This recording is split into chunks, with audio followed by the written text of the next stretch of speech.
morning, everyone. Mike Paciotti, ICM's Chief Investment Officer, back again with markets in a minute.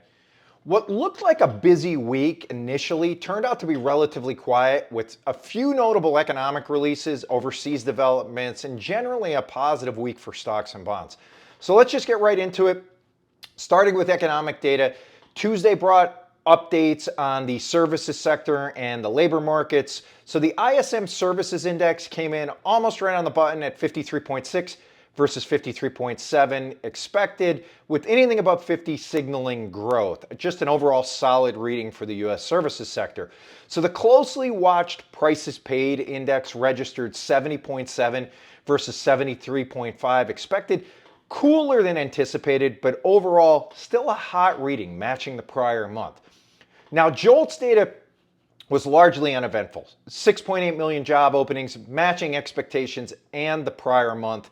Quits and layoffs, both a tick high, so a bit of a mixed message there in the jobs data. Same with the payrolls on Friday, 155,000 jobs added, better than anticipated, but not especially strong. So unemployment also held at 4.3%, while average hourly earnings, an important inflation gauge, came in slightly cool at 0.2 versus 0.3 expected.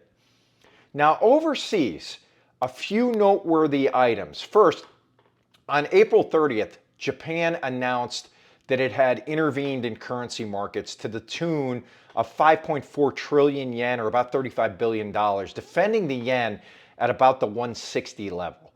So this appears to be a line in the sand that they're prepared to defend. Good for those of us who would like to see the dollar weaken some against the yen, like US investors in international markets.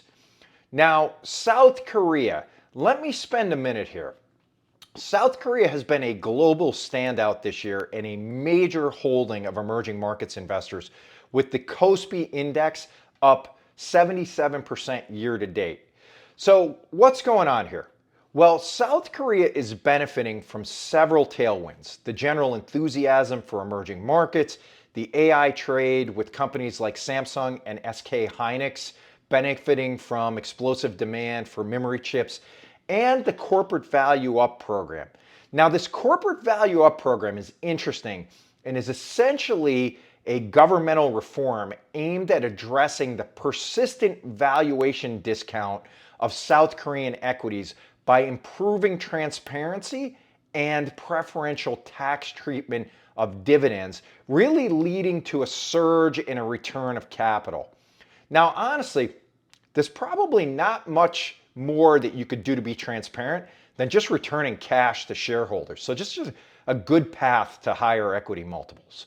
So that's going to be it for this week. Next week, CPI and PPI, a look ahead to the May 20th NVIDIA earnings release. Have a good week, everyone, and we'll see you next Monday.